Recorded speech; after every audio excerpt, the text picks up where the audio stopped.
Hi, and welcome back to another episode of Okay, so I've got something to say. And on today's episode, I'm so excited about this one. This is one probably as soon as God gave me the idea of this almost a year ago. This was one of the things that came up aside from Reed's stunt that I was the most excited to get to talk about. My heart is fully involved in this one. So anyways, today I get to share this episode with my gorgeous aunt who has always been, we've always had a great close relationship anyways. Who knew that one day we were going to be bonded by such a wonderful thing as this. But so today's topic, just to give an understanding of what's going on, today's topic is going to be on outliving your own child. And I think it's going to be a heavy topic. I think it's going to be a much needed conversation for people. And I really just want to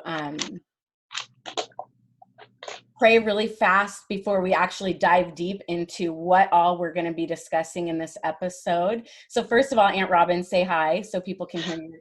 Hello, I'm here, finally. And let me just do a really quick prayer and then we'll go ahead and get started on some topics. Sounds good. Father God, I just thank you for this opportunity to have this conversation with my gorgeous aunt and to speak on this sensitive but needed topic. Lord, we just pray that there would be a comfort that comes out of the airways on this conversation, that there would be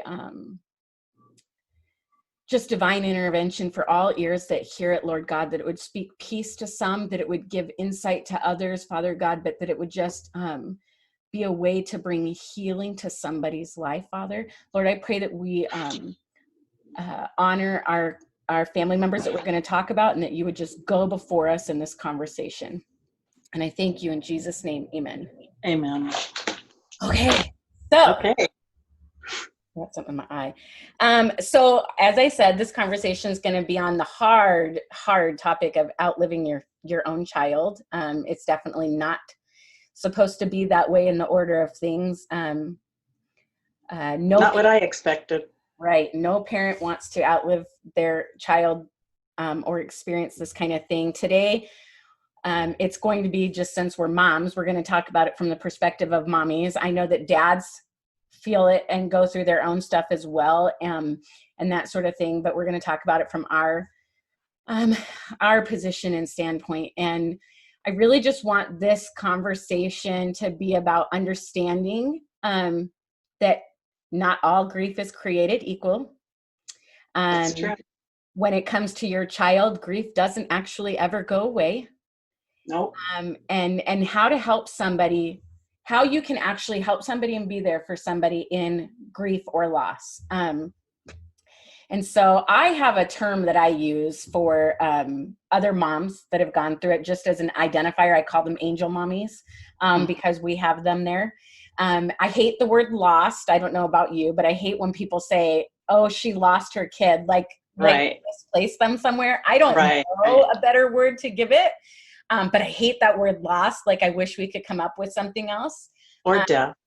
I don't like that either. I just hate it. Like, I don't know what words to come up with, but past. So that's what I say. I say past as well. So anyways, first, let's just get into the hard stuff. So you unfortunately have lost two of yours. We had back to back really quick. So I'm going to let you just say how long it's been since first Kyle and then Shane. You don't have to go super deep, just how long it's been since you've been part of this world. Okay. Actually, it was April of 2009. I lost my 19-year-old. I had a very healthy boy. God gave me a healthy one. And as I found out and didn't know when we buried him, how and why he died. The autopsy and the Um, Toxicology was fine, nothing. So I felt like at least I'm giving a good child, a healthy child back. The only thing that they could come up with is that he had a seizure in his sleep from a medication that a doctor had given him. Um, so when you bury a child and you don't know why, that's tough. And the sad part is, when I went into his room that day and he was laying there with his iPod earphones in his ear, I I thought he had a smile on his face, but I thought something was wrong, and I had grabbed the cell phone because back then, anyway, I grabbed the house phone and called 911, and he had been gone for a while.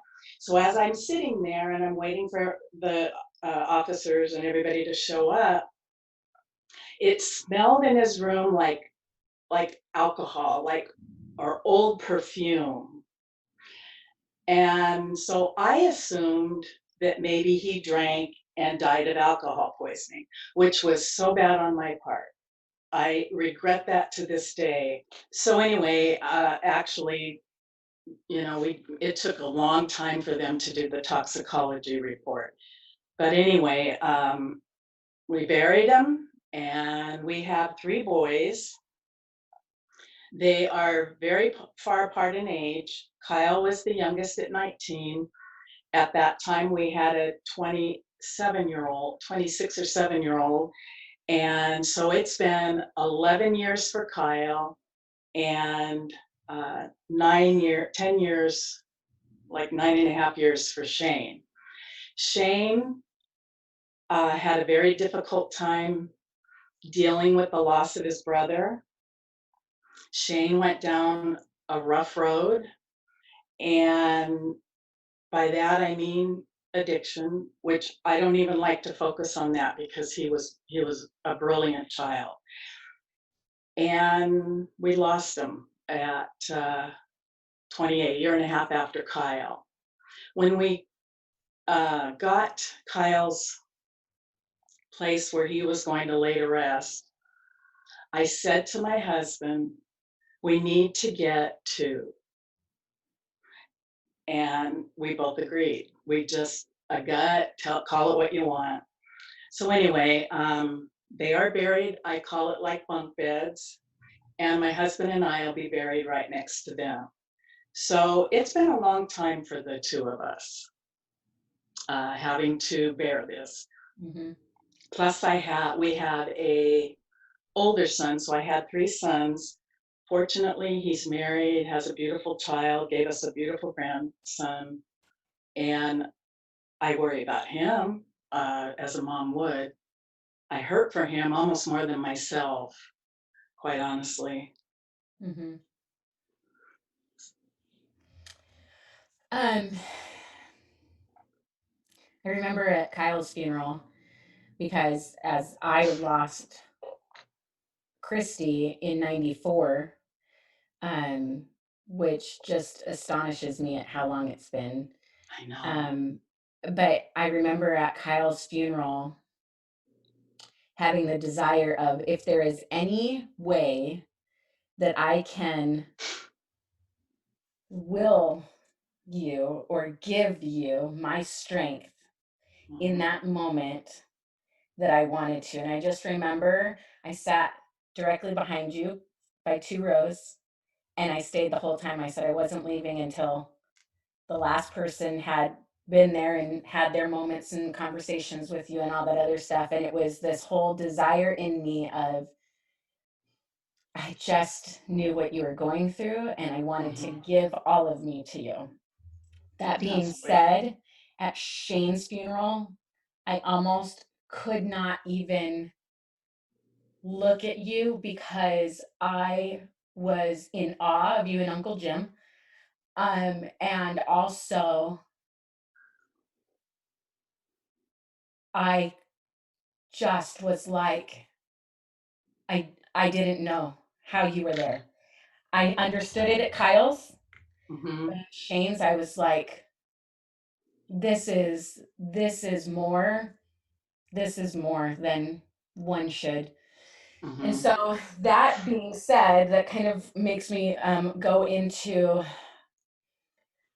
what I want to talk about next or coming up. And with this, I want to just preface it with, this is to be said so that people understand, not to make people feel bad or No, shame anybody or anything else. I really want people to understand behaviors and words and what they can and do, absolutely. do for people, because I just think of what I felt and what I've still felt after all these years, that have hurt and broke my heart in ways that I wish that people understood. And so I think of the next mom, because unfortunately, this will happen to somebody else. Right. And if, with that, I mean having to bury their own child, having to draw breath after their child doesn't.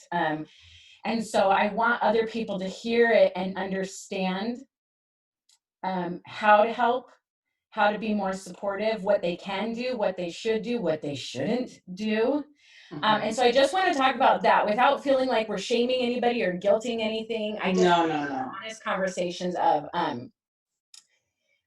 what my notes say is what things people say or do that they need to stop ASAP. Like now, Right. stop it now. Don't do this anymore. And one of the things that I just cringe every time I hear is when somebody says, "I'm so sorry. I know what you're going through." When Hmm. they've Hmm. not ever buried a child.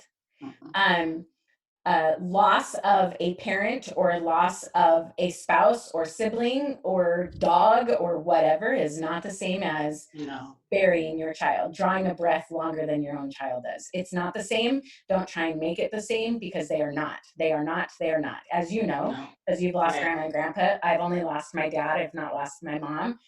So I understand loss of a parent or a father. I don't understand the loss of a mom, but it is not the same as burying your own child. Not at all. So, another thing that people said that just was a kick in the gut was, they're in a better place. Yeah. How in the heck anybody thinks that that's a comforting thing to say to a parent? Hmm. There is no better place than in my arms. No. What are you Right. talking about? Even though Right. we know of heaven, and Right. even though we believe that that's where they're at, and even though we love, trust, and serve a heavenly Father, please stop looking at a parent and saying they're in a better place when the best place is with us. Hmm. People need to stop saying that. Right. Um, God or heaven needed another angel. I've heard that. No, they don't. No, he doesn't. No, Hmm. stop saying that. Or he He takes doesn't. the best. Huh? Or he takes the best. Oh gosh, Have you yes. heard that? He only takes the best. Yes. Or I was told with Christy, because she was so young, God spared her from something worse. You know, it's funny you say that because I've said that to myself before. Like, how do we know that one of them wasn't gonna, whatever? And that is so wrong, you Yeah. know? I think it's ways that we just like the brain is trying to Yeah, reconcile it all. yeah, But at the same time, for a parent, for a mom, right. these things need to stop being said, because Mhm, no matter what, just like I was a young mom and Christy was a young child when she passed, or whatever the situation is in other people's lives, whether it be a tragic car accident or an addiction or whatever, no matter, us as moms, mhm, there's no better, safer place than here with us, right? right, So we can protect, love, take care of, even though we know some things are out of our control. When we have a death of our child, don't say that stuff to us. right, And not, you don't always need words, right? Like, mhm, just sit there and right. don't say anything. There's another one, Connie, that somebody told me, actually a few people, that I was just blown away. Nobody has ever said it to me, and hopefully not you, and that is, okay, they've been gone, X amount of time now. You should be done with your mourning or your sadness or move on. And I'm like, okay, that's not going to happen. So that is actually, yeah, something else that I have written down in my notes to talk about. And I actually had, so for me, um, because grief is difficult for everybody, including family, and especially when we all don't know how to respond and all that other stuff. So everybody, I do believe, is trying to do the best they can and navigate through it. However, what some people don't understand is because they've never ever experienced burying their own child, Hmm. is that they don't understand what grief is, looks like, or Hmm. feels like. And so people say stuff they shouldn't say. And that's so what I would like for people to understand is don't talk about the things you don't know. Right. And that's not an insult to you. It's No, don't talk you're about lucky. things you don't Yeah, know. Yeah. And instead, I think that people just want to offer comfort and they think if they that's see right. something that it's comforting. And the truth of it is, especially for a mom Hmm. grieving her child, you speaking is not comforting. Right. Just sit next to me. Just Right. be quiet. Just be here so I'm not alone, but don't talk. Hmm. Especially if you've not ever buried your own child, just be with Hmm. us. Just sit down Hmm. and be in the uncomfortable, Show them agonizing. love. Yep. Hmm. And what people need to understand is, especially grief of a child, is it never goes away. And here's the reason No. why. This is not because we don't want to let it go, but the thing is well, we've outlived them, so we have more things to keep grieving because as every day, year goes by that they're not with us, there's something Right. else to grieve. But also, for example, Christy was 2.5 when she passed. So I could only grieve the loss of a 2.5-year-old child. Hmm. As I have had more children, 2 other kids, and am watching them grow up and experience things. I've had to grieve, or even with my own nieces Right. and nephews and stuff, you see stuff and you understand there are things you're missing. Right. And so you have to grieve that. So I've missed first days of school and Absolutely. bra shopping and all things like that, relationships, and Right. eventually weddings and children, and there's things that I continue to grieve. We only can grieve what we're aware of, and then something will come up and you realize, oh, I'm never going to get that, Right. and then Right. you have to grieve that. And it's not that we're not living in the present, in being happy with our life.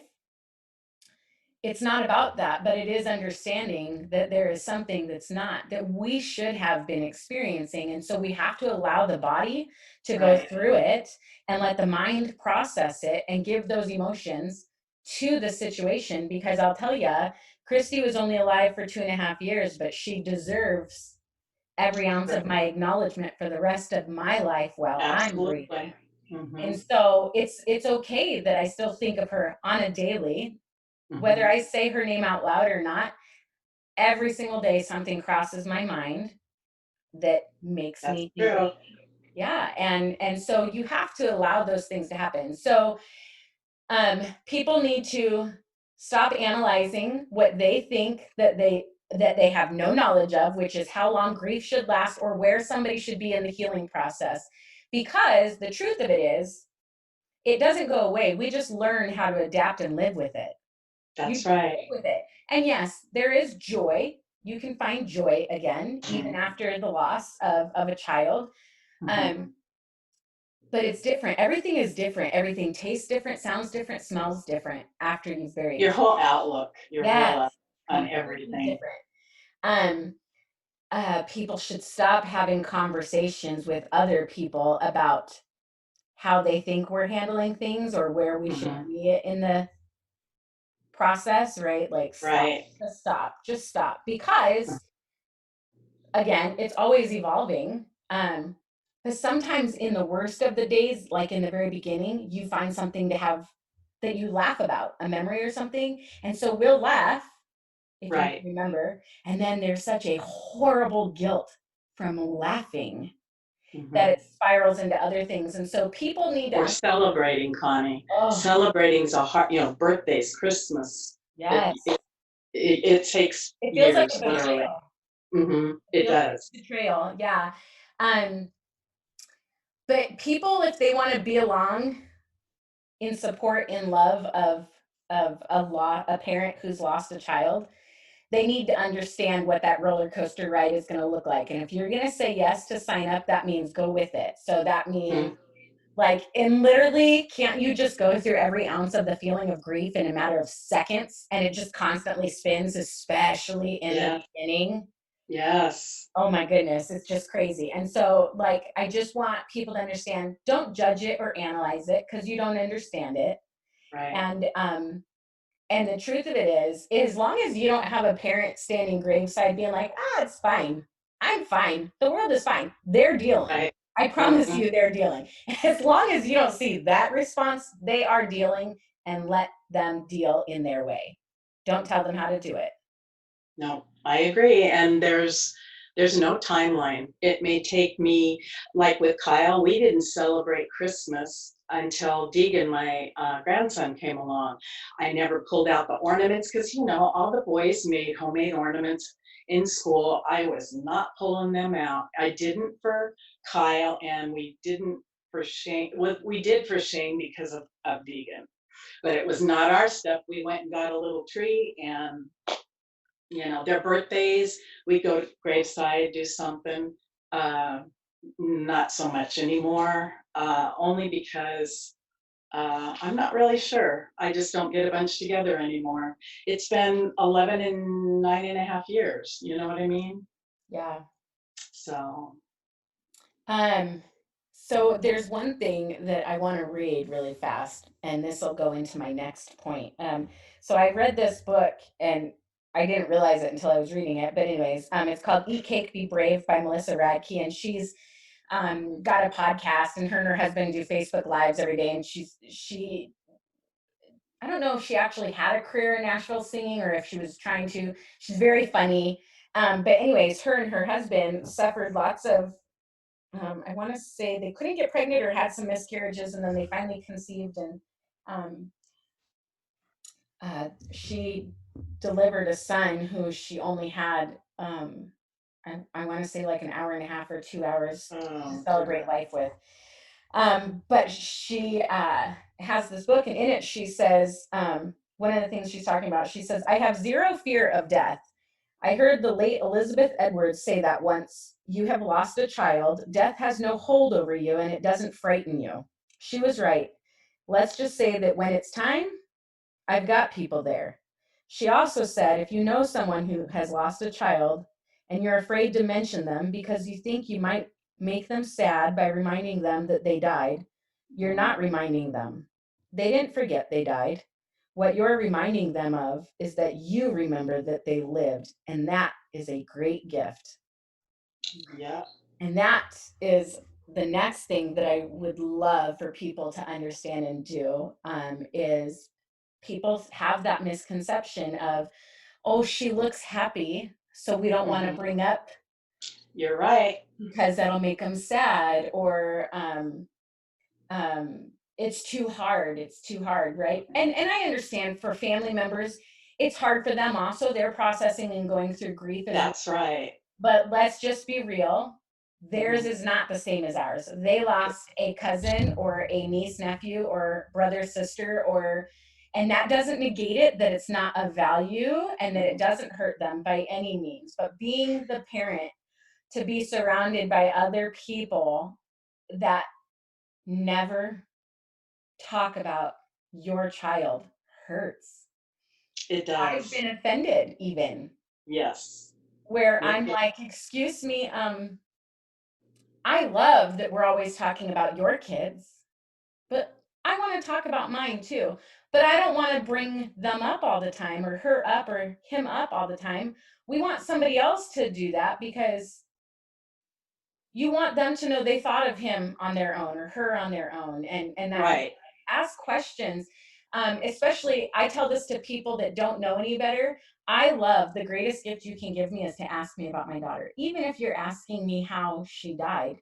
The greatest Right. gift you can give me is allow me the opportunity to say her Yes. name and tell you, because her life had meaning, whether short or long, it had meaning, and she was mine, and I'm proud of her. The same as I am about my living, breathing children, Right. just as proud as my one that is no longer. And so ask us questions.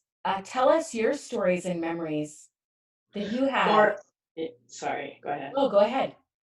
I was just going to say, or if I'm in a room and I say, oh, Shane, or oh, Kyle used to like this or that, don't freeze on me. Go ahead, say what you want. It's okay. Mm-hmm, mm-hmm. It's one of the greatest joys is to give us a Yeah, platform or open room to be able to say.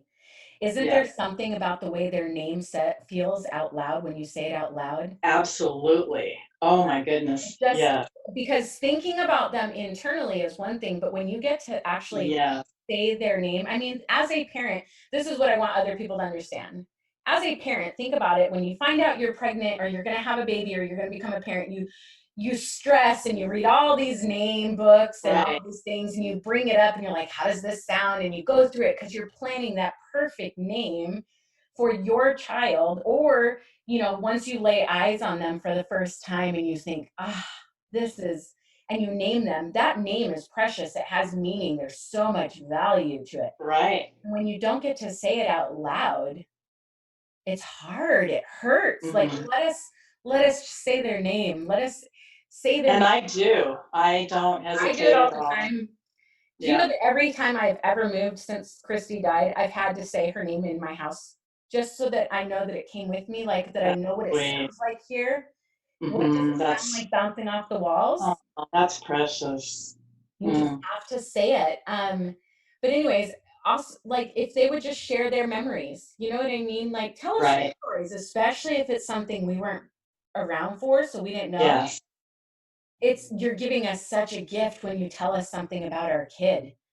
Or And you find a picture of them yes, and send it to me. Don't say, "Oh, I have it, but I'm afraid it." Please, it's like a gift, yes, it's a especially if it's one I haven't seen. yes, absolutely. Um, Here's one. This will be an uncomfortable one for some people to hear. Visit their gravesite. Hmm. Yes. Uh, so in my old life, at the very first maybe year or two of being married, my ex would visit the gravesite with me upon my prompting and making it Hmm. happen, but never on their own. Can I tell you that the one way that I knew that Reed was who I was supposed to marry is just while we were dating, he would send me a picture, a text picture, or even when we first got married, he would send me a picture of her gravesite, and he'd say, "I was in the area, so I stopped to visit your girl today." And see, that is a gift. That is a dozen flowers. Nothing compares to Yes, that. Yeah, I get it. yes, it's I get it. amazing. Or ask us if you can come with us to the gravesite. Right. I Right. don't go to the gravesite all the time like I did when she first passed. I only go twice a year, Uh-huh. which is her birthday and anniversary, and it's more of a pay respect. I know that that's where her headstone is, but that's not where she is. I'm fully aware. Right. Right. But as a parent, when you have a child, like, well, first of all, there's holidays and birthdays and things like that that you buy them stuff, and then That's there's right. other times where it's like, oh, I know that she would love this or he would love this, so you grab it. When you've lost a child, you have no more opportunities. That's You right. you see stuff that are reminding you of them, and what do you do? Who do you give it to? So that's why we go to the gravesite. It's not because we think they're there, but we Right. have nothing that we can offer or give except Right. that. Well, and I will tell you that as a mom, they always have to have flowers that don't look sun bleached. I feel like, or their Jim will shine their gravestone. So as parents, we feel like we're still doing something for the boys Still taking. because we can't do anything else. Mhm. So that's my if I go there and they've blown out of the vase, or I just, it's got to have flowers. Yes, yes, yes. Well, and where Christy is, it's desert, so it's all dirt. Yes. Ugh.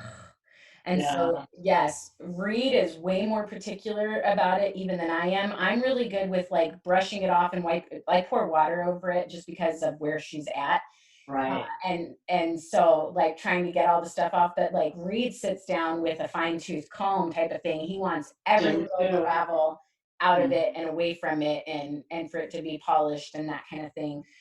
See, that's the difference between a mom and a dad. They're I totally get it. I'm more about the flowers and, Yes, they're more about how it looks, yeah, as far as a stone. I get it. I yeah, get it. yeah. Yeah, but how much would it mean if you had somebody, friends or family say, "Hey, next time you go out there, can I come with you?" Yep, We need to do absolutely. that for each other because it means something. It's the same thing as being able to share pictures on social media of Yeah, your grandbabies or your children and their accomplishments, things like that. It's the same thing for us when you come with us, even if it's uncomfortable for you and you don't know what to say, just go with us. right. I don't know about you. I don't lose it. I mean, sometimes I get emotional, and I'll cry a little bit. I mean, it is what it is, but it's not like this. It's not like it was in the beginning. Yes, yes. And Yeah, so, I mean, it's it's not like you're gonna have to pick me up and like put correct. me back together. Just come with, see, Right. see where she's at. And Um, don't be afraid to tell me if you go alone to see them. I yes, would love to know yes, if somebody visits my yes, sons. yes, yes, yes. Don't just leave a card. Like I got a card one time. I have no idea who it's from. No idea. A card, and they obviously knew the boys just by what was in the card. I'd love to thank that person. I have Yes. no idea who it was. I remember I feel kind of lucky about it. So because of where Christy's at, in order to get to Christy, I have to pass the boys first. And I remember Yes, sending you a text one day because every day when I used to work in North Scottsdale, I would pass both exits for both right. places, first the boys and then her exit. And I remember texting you one day and say, I liked it because they both places were on my mind every day, so I could have a quick memory of it, of the Hmm. situation, of them as humans, and just a quick prayer too for you, Right. for them, I and that appreciate kind of that. thing. Just offering that. Now I don't, except for because I don't travel that side. Right. Except for if I'm going to see her, then I always pass the boys, and I've had to show Reed because luckily they're by that tower thing, so they're easy Yeah. to find. Yes, they are. What I was going to say that I finally remembered, and I think this bothers me probably more than anything, is if I put a picture on Facebook or whatever, Instagram or whatever you want to say, I'm not looking for sympathy. I'm past that. I'm past the sympathy, but don't think that's why I'm posting something. I don't need to. It's okay if you do, but I don't need to hear I'm so sorry or whatever. Just acknowledge my son, whichever one. And I'm not crying for help. I promise you I'm not crying for help. Yes, we just want to see them or say something about them. It's just like all the other parents who get to talk about their kid graduating college or Yes, they just got absolutely. engaged or Yeah, oh, they bought a house. yeah, And we can't do that. So all we can do is post that beautiful picture that makes us smile. And yes. again, I totally agree. I try to be so like when you'll post one, especially as it's around their anniversary or even their birthday. Hmm. And I'm so glad you said that because I've often wondered, and I should have asked, you know that I know no words need to be said. So that's why I just Right. do a heart or a heart with a hug. Absolutely. Yep. Yep. Because I feel ya. I feel ya. Hmm. Hmm. There are no words. No. And yeah, there's nothing needs to be said. And sometimes you actually take away from the meaning of what we've posted Right. if you have to if you're thinking to add words. Um, and so it's just one of those, it's not to shame people who don't know because I'm so glad that we are a smaller club. Oh, yeah. I wouldn't want somebody else to go through this, uh, Right. but I do want them to know that what they say and do has impact. I remember,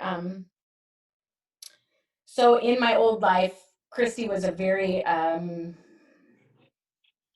twice a year kind of thing was really all that was welcomed to speak of Mhm. her. My ex just was not into it because she wasn't his, and his whole perspective and all that was don't live in the past. And so, Okay. anyways, when Christy's dad started with a band, and he had wrote a song for Christy many, many, many, many years ago, Yes, he I started remember that. performing it. Hmm. Well, so I did have eyebrows raised as I got braver towards the end of that marriage, to start saying enough is enough. Like this isn't okay with me, and just wanting to honor her. And Right. um, I wanted him to go with. And I can remember as I got braver, and part of it was because I read different books. Part of it was from counseling. I had started going to a counselor, and there was the whole thing of having to give myself permission to say, listen, she might have died, but I am still her mom. As long as there is breath in my body, no matter what, Christy will always be my daughter. And I That's have right. the right to say her name, talk about her, and want to honor her. And the only Hmm. way I had available at the time, aside from going to a graveside, was these shows that her dad would do. And so, anyways, I had some people that didn't understand it, and they were some people from my church at the time who um, eyebrows started to be raised, even though my ex was always invited with me and friends were always invited with me. And most all the time, I never ever went to a show alone. I always had Hmm. company with me. People still raised eyebrows and had this conversation. I remember this one person I had a conversation with who had many children. And essentially they decided to say you should be over this by now and living in Oh, the present, not the past, and are going to these shows necessary? oh my goodness. And so I said, how about this? Why don't you go home, choose any child, I don't care which one, because they had many, take all their pictures down, send Hmm. them to be with family, and Right. nobody talks about that child for a month. Nobody. And I Hmm. just want you to tell me what that feels like, Hmm. because you That's actually will go through a craving.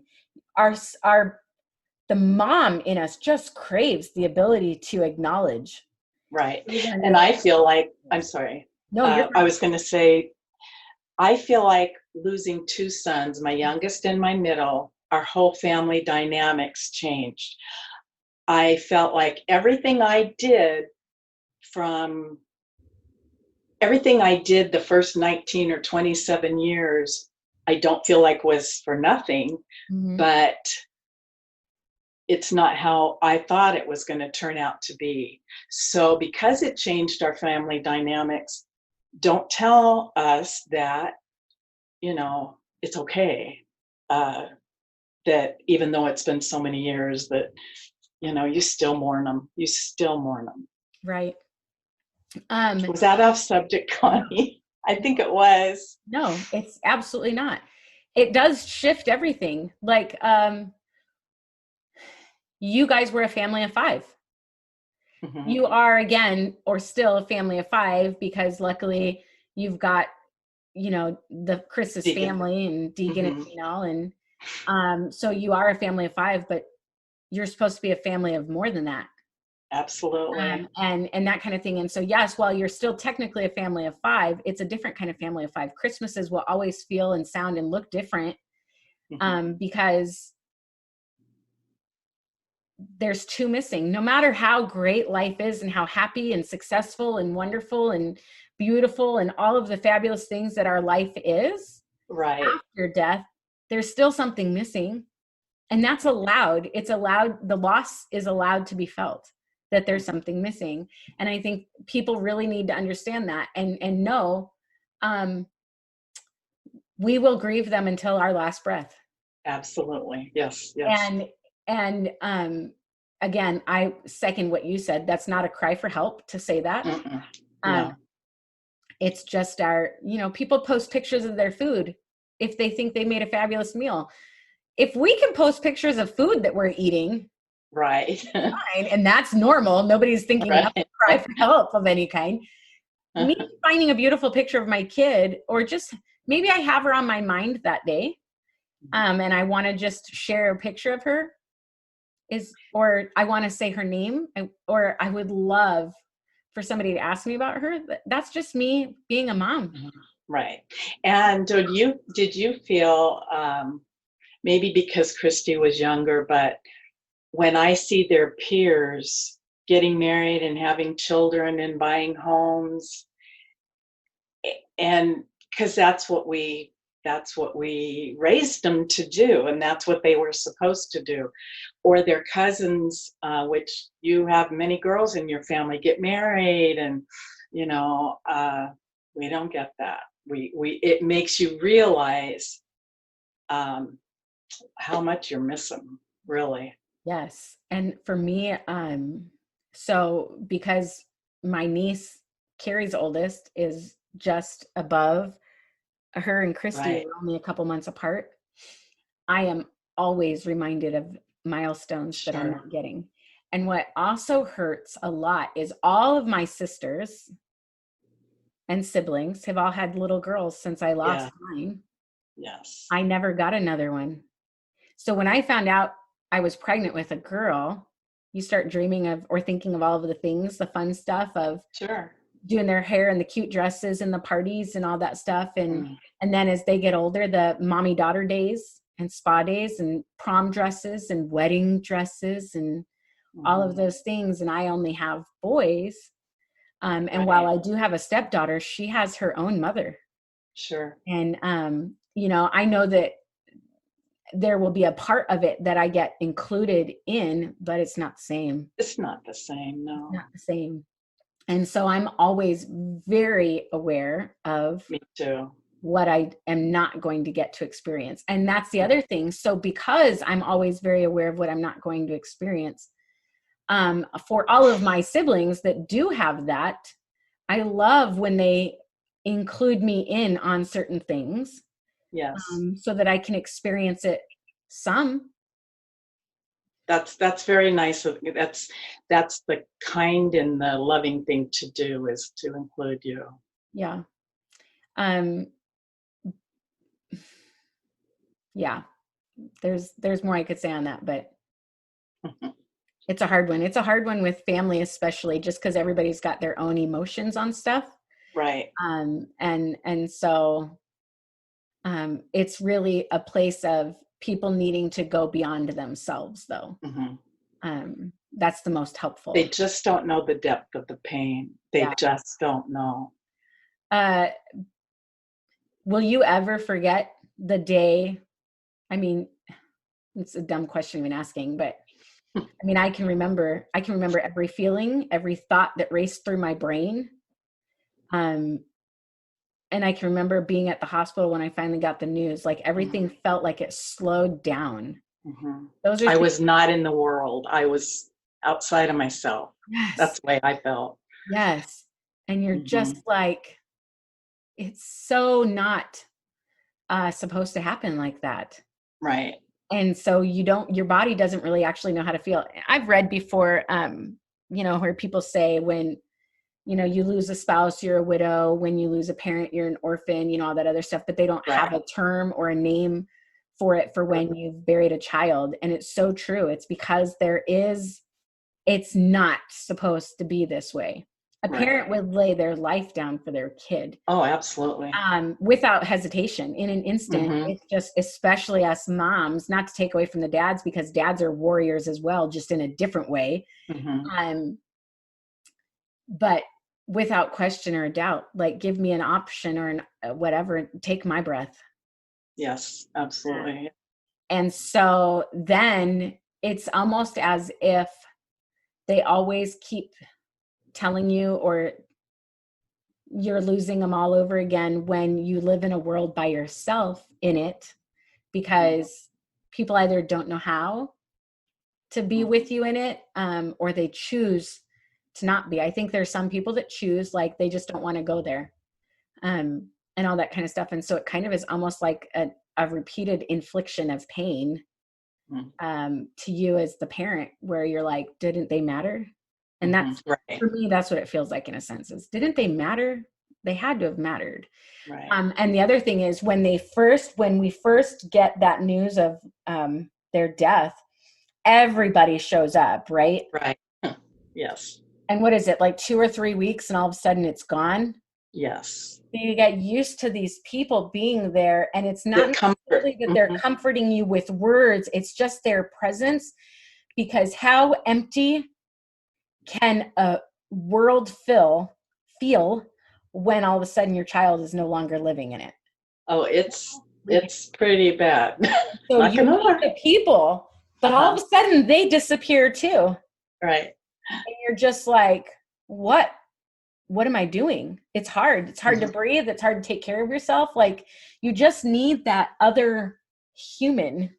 Right. You go through the motions, and that's about it. Yes. Yeah, and they just leave you there like you're supposed to know what you're doing. Yeah. And you're not. And so I think that we can help each other heal. We can help each other deal so much better if we are aware. And I don't know why people aren't talking about it. And if they are, Christy's been gone 26 years. I've never heard anybody say this stuff, but I can remember being angry, so angry when people would come up to me and be like, I'm so sorry. I can only imagine what you're going through, or I know how hard it feels. We lost our dog after 17 years. I love my dogs. They're spoiled rotten, but let me tell you. Or, anyways, I don't want to ridicule it too much, but sometimes people need to think before they speak. And I'm guilty of it too. I mean, because sometimes you just, your mouth speaks before your brain. Well, and there's that part of you that thinks you're supposed to say something too, right? Yeah. I don't know why we feel that way. Like, we feel like we're supposed to comfort and that words are comforting, but the likelihood of the words actually being comforting are not. Exactly. Comforting words usually do not happen until much further into the grief process. Right. In the beginning, when we're like just trying to figure out how to draw breath, your words are not helping, I promise. That's no offense to people. That's just facts. Later on, as we've started processing and learning how to get up and feed ourselves and shower and get through a day and have a holiday or an anniversary or whatever since they've been gone, that's when your words are comforting. Especially like, you're doing really good. Or I don't know how you do it. Or something kind about our kid or whatever. And so ultimately, my goal is that people would understand what grief is, especially for a parent. Not all grief is created equal. No. And I can promise you, if a mom or a dad is feeding themselves, going to work, cleaning their house, taking care of themselves, and being a part of society, we are dealing. I promise you, we are dealing. As long as we're not locked in a dark room. Never felt that way. Never felt. And please don't tell us how to move through it. We're doing it. That's right. We are doing it. Our best. So anything that you can think of? Let me look at my notes real quick. The hardest part is the first year, don't you think? Like, as far as that. Well, it's funny, Connie, because with Shane passing a year and a half after Kyle, I felt like I was just semi-becoming normal, and then bam. And then it wasn't like the first time. No. It was more like, I've been through this. I can do it. Just do the same service as Kyle. I was almost rude. Yeah. And I didn't mean to be, but that was the disbelief in me. Like, really? Oh my goodness. Oh, yeah. Let me look at my notes here. One of the things I think of all the time when I just want to be in this place of giving everything the finger is I have to pull my head out of my butt and be like, no, I want to do it right. I want to do it Right. right. So instead of snapping at everybody and telling them what I actually really think, let me find words to actually express it and educate you in a better way. Because one day it will be my time to draw my last breath. And when I stand before God, not to hurry up and get through all the process of introduction with Him or whatever it's like when we stand before God, but my whole human side of me right now, this side of heaven, thinks on the other side of Him is going to be her. It's funny because you say that. I wrote down one that it's Roman 8:18. I consider the suffering now, it doesn't compare to the glory to come. Mm-hmm. And that's really when people say, how do you do it? I say, because I'm going to see him again. Yes, yes, yes. And that's always my answer. Whether you're a believer or not, I'm going to tell you, I'm going to see him again. And I'm going to make sure. I have a poem too somewhere where you want to, it's called Ask My Mom. Is this a good time to do it? Yeah. Okay. It's kind of small print, so bear with me. This is a different one. I had never heard of it because I'm sure like you read the same poems, you read the same grief notes, etc. Well, this one was different, and it's called Ask My Mom. My mom, she tells a lot of lies she never did before, but from now until the day she dies, she'll tell a whole lot more. Ask my mom how she is, and because she can't explain, she will tell you a little lie because she cannot describe the pain. Ask my mom how she is, she'll say, I'm all right.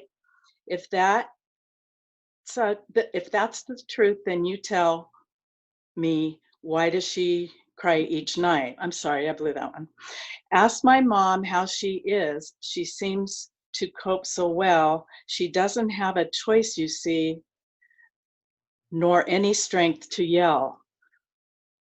Ask my mom how she is. I'm fine. I'm well. I'm coping. For God's sake, Mom, just tell the truth. Just tell them your heart is breaking. She'll love me all her life. I loved her all of mine. But if you ask her how she is, she'll lie and say she's fine. I am here in heaven now. I cannot hug you from here. If she lies to you, don't listen. Hug her, hold her dear. I'm sorry, hold her near. On the day we meet again, I smile and I'll be bold. I say, you're lucky, Mom, to get in here with all the lies you told. Is that just precious or what? I had never heard that one. Yeah, that's a good one. But it's literally what I think of because I get told all the time how strong I am, which I we think are because we're you here. have to be, right? Yeah. Mm-hmm. I mean, you have to be just to decide to draw another breath. It takes strength repeatedly over and over and over. Mm-hmm. And again, there is joy. I love my life. Me too. I love my life. I miss her. I love my life. But I do. And I just recently spoke of this also. I want to do it right on this side of eternity. Absolutely. Because on that side, I do know she is there. And I do know that while I will be so overwhelmed, I can't even comprehend the emotions I'll have just standing before Jesus. I want to believe that we know each other up there. And the thought of, I'm excited, yes, to see my dad, other family members, my grandmother, things like that. But let me tell you, the idea of seeing her and getting to touch her or hold her, hug her, hear her voice, whatever it is that we look like up there. Oh my gosh, I will do it so to the best of my ability down here because I want to get there. You know, funny, Connie, I always said, I can't wait to get to heaven to see my boys. And about 4 years into it, I went, oh dear, I can't wait to get to heaven and see my boys being held. I can't even say it. That's, in other words, I'm putting them first, and that was wrong of me. But their maker, on the other hand, that's why, I want to see them in his arms. Oh, yeah. Oh, that's a good one. Hold on. But selfish us, we think of our loss. I can't wait to But get you to know heaven. what the greatest gift is that God gave up his own. Yeah. So if anybody knows what Yeah. that thought and feeling is him. And I'm so grateful for that.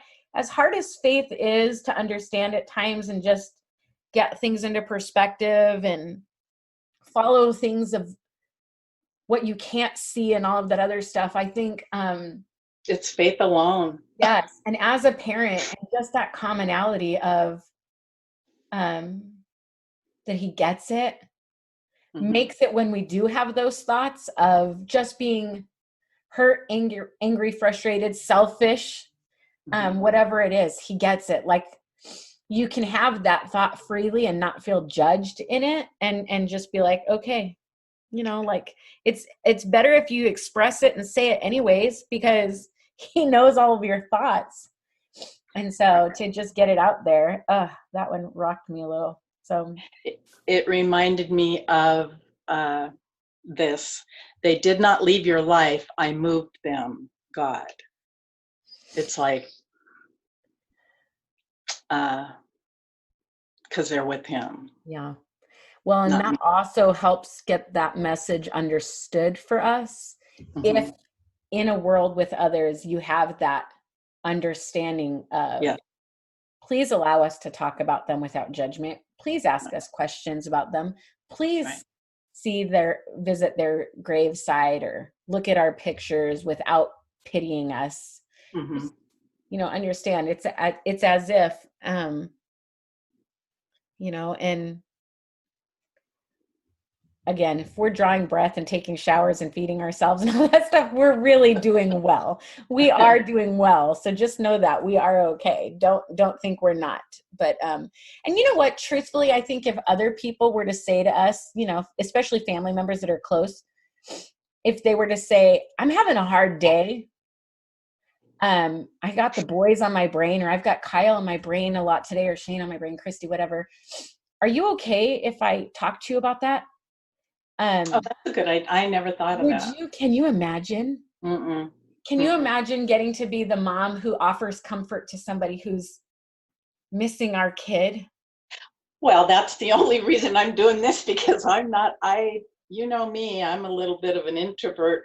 Well, not really, but anyway, our family is on certain things. We are definitely introverted on certain things and extroverted on others. Yes.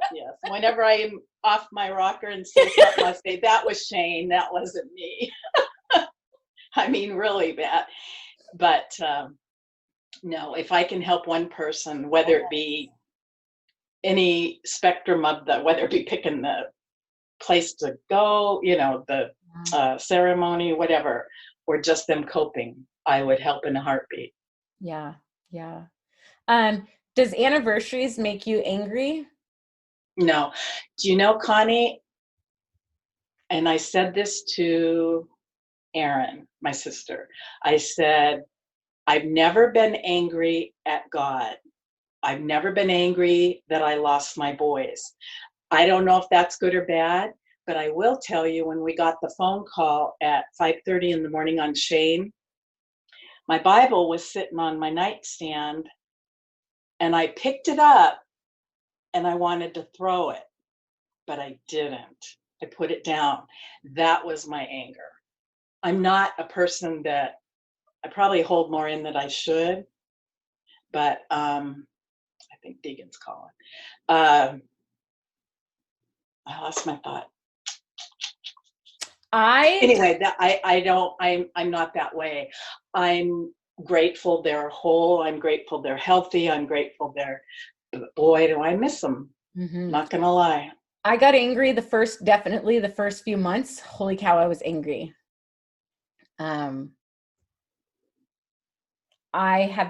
I don't believe been angry at God.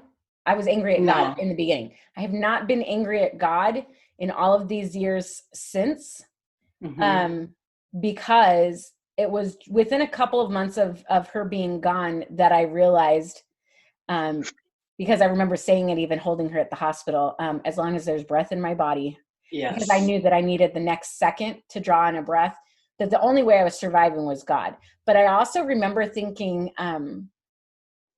that he knew I was going to be angry. Like it was okay. You know what I Uh, mean? Like get angry. And it wasn't that I was angry punching a wall or screaming or anything like that. I was just mad Releasing. in my Hmm. spirit at him. Like, why would you do this? Like, because Well, of yeah. abandonment issues my whole life, or just disconnect of so many things. Like, she was mine. Right. And there was a part at the very beginning where I was like, why did you take her from me? Hmm. Um, See, I and just didn't do that. And I don't know if it was the circumstances with Shane. With Shane, I actually told God because we fought for, uh, addiction a long time, and he was clean. And I thought, well, with Kyle passing, it's going to hurt him or help him. her anniversary is hard for me. Not Yeah. as hard. So it's so funny. Not funny, haha, but just, because Hmm. God is so great. I used to say I hate this day. August Hmm. 6th, I hate this day. Hmm. Last year was the first time I could say I'm not fond of this day, but I don't hate this day anymore. And it's because of when you live a life in a of surrender to God, where you're willing to walk through all of the good, the bad, and the ugly, Hmm. and you really lean into him in all things, and you just trust that his ways are better and he's got a plan even in this as well. Not that he took her from me, but that he's got a plan even in her death for my life and hers. And when you just hold on to that and believe in that, he shows up. And sometimes it Hmm. takes a long time. True. But in other stories that I've shared some parts of, where Christy passed is the hospital that Reed lived. Isn't that crazy? Oh And my God. 34 days. That's that's incredible. Yeah. And so there was a whole process of stuff, that God definitely did full circle in me, Absolutely, he that did. I had to go through each single day that I would show Hmm. up while he was there. But in her death, gave me understanding. It gave me bravery. It gave me, I think it gave me a very deeper personal knowledge of leaning into God in prayer, um, that helped me during that Hmm. time. And I do think about it. If I hadn't gone through that, what would my experience have been with what Reed's stunt was last year? Sure. I could see where you would do that. And so I now no longer hate that day, because I see even more purpose in her life, in also her death, by teaching me, as hard as it's been and as much as I miss her and I wish, and I would think, God, couldn't you have taught me this without that? But I do find it and say, well, this is what I have. This is what the knowledge is I have to draw off of. And I'm so Hmm. grateful for that, because when it came down to it, again, I'll say it as long as there's breath in my body. The greatest compliment I've ever been given is the day of Reed's heart attack, when he was in that first emergency surgery and people were showing up and they didn't want to disturb me because I was in worship. Oh. And I'm so proud that that's who I am, and that's what I got from from her death. Hmm. Um, and I also sit there and think of how people just invaded heaven with me during that time. And I think, who else? Because when we're in worship here, they're also in worship up there. So as the Absolutely. lesson of Christy's death was there upon me, that I was reflecting and able to know what moment by moment was sort of going to feel like, because death of a child and death of a spouse is different. But when I think of while I was in worship engaging, because I knew I wanted God to spare Reed's life, but I also knew the only way I was getting through the next thing, just like when I was holding her at the hospital, was as long as there's breath in my body, God give me breath in my body to get me through the next second. Yes. I think I know how much my dad loved me. I know how much my grandmother loved me, and also loves Reed and all that other stuff. So while I was engaging in worship and calling on that, were they joining in worship? Because scripture says we join with the angels, right? So I hope I made her proud. I hope I make. I'm sure you did. I'm sure you did. I'm so grateful that somebody saw that and was able to tell me that, because it's keep going, and right. I no longer hate her day of death. I'm not fond of it. It's not my favorite day, but I do walk through it in a different kind of appreciation than what I've ever had before. I make sure that on her birthdays, I celebrate her life. She's here 2.5 years and I want to celebrate it. So I go out there to the cemetery and I post pictures of her on social media because it's all that I have to do. And I sing her happy birthday, and I just remember talk to her. I remember how spunky she was here on Earth, and I'm sure that she's doing some sort of type of thing up there, even though eternity is all one day there type of thing. You know what I mean? I'm sure that she has no clue that she's had this many birthdays since type of thing. Like, it doesn't mean anything to her as much as it does to us here. But right. I mean, I try to celebrate the day of her birth, and I just allow myself to go through the feelings the day of her death. It's funny with me, and I won't even realize it. Like a week before, I'm weepy, I'm this, I'm that. But the day of, for some reason, I'm over that then. And it's not because I'm not sad. It just, I don't know why. I really don't know why. It's like an internal clock, right? Like I think so. And there'll be times where I'm just irritable or very emotional or whatever, and you're like, what the heck is wrong? And then somehow you see a calendar or something will kick in, and all of a sudden you're like, oh, that's why. And I don't know if you're like this at all. I'm the same. The day of, I'm not in a puddle on the floor. The day of, it's kind of like I'm over it. For lack of a better word, I've just got the ability to deal with the day. To get through but it. Prior to, and especially the day before, I know that at nighttime I'm sitting there and I go back and forth in this feeling of, I don't want it to be bedtime, because then I have to face tomorrow, right? And on the opposite side of that, at the very same time, you're thinking, just get it over with. Just get it over with. I want to go to bed so I can get up and just face tomorrow. And it's such a back and forth pool. Like, I don't want to go there. I got to just get it over with. I don't want it. And that's how it is leading up to it. And then you get to the day and you're like, it's not as bad as I thought. Even though anniversaries, there is the emotional acknowledgement of another year without her, the further away you are from when they were. And that, I think, is the hardest. I have to say, with Kyle's headstone, we were dumb. Somebody should have guided us. We bought a huge headstone. One of Kyle's friends paid the majority of it for it because they're not cheap. At the time, 11 years ago, it was like $3,000.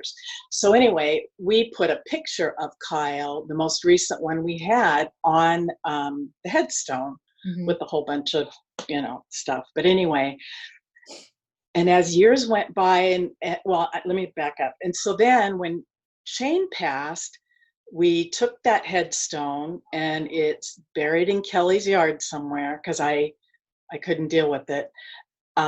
We didn't get a picture with both of them because as years went by, I'd see that picture of I would think of that picture of Kyle in my mind on the headstone, and I'd think it made me realize how long it's been. Because obviously he still doesn't look, he wouldn't still look like that. So we chose with the second one not to do a picture of them just for that reason. Couldn't handle that.